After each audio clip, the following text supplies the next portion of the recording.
own self. When I couldn't find another counselor, I say I'll be my own counselor. That's why heaven is his throne and earth is his footstool. That's why he measured the waters in the hollows of his hands. That's why he's so meticulous that he knows the hairs on your head, because he is the Alpha to the Omega. He is the first and the last. If I was a Greek, I'd say he's the Alpha, Beta, Gamma, Delta, Epsilon, Zeta, Eta, Theta, Iota, Kappa, Lambda, Mu, all the way down. But since I'm not, I'll just say he's the root and the offspring of David. He's the shield and the buckler. He's the horn of my salvation.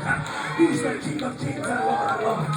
Can I take about 5 seconds to give God praise because he's worthy?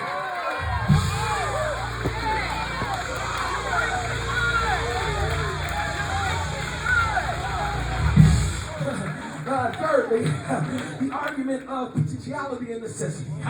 This means that certain things are contingent and certain things are necessary. Contingent meaning it could have existed or it could have not existed. Either way, the world would have been all right. But then there's a necessity, one that had to exist in all realms, in all space, in all times. He is the necessitative cause for everything. And this is God. God had to exist at all times. There was never a time where he ceased. The fourth is the argument for gradation. I promise you, I got 2 minutes and I'm going to go to my seat. The argument of gradation means this is the order with which we grade things. We have good, better, best. We have hot and cold. We have tall and short. And so this argument says the argument for gradation means if I have something on a particular grade, you have to have something that is the highest form of that grade for the rest of us to compare to. And so when we look at good, better, best, with God being the best, that's the order with which all of us are graded. Lady J, I was in my hotel room about 3 or 4 years ago, and God woke me up and said, Roger, I have no IQ.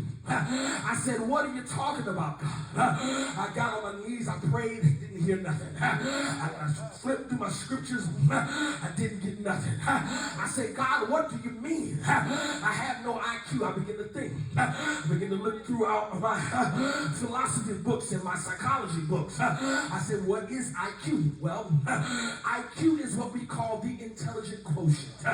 It is the variable gradation with which we grade everybody's intelligence based upon the sum total of all of our intelligence.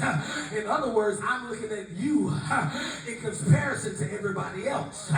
And I'm saying your intelligence is based upon this. And so God says, I have no IQ. He said, who can you compare my intelligence to? Who can you, my thoughts are not your thoughts. Neither are my ways your ways. And so St. Thomas Aquinas is saying that because he is the highest standard, he has to be God because none of us compare. Last is the argument for design. Argument for design says this.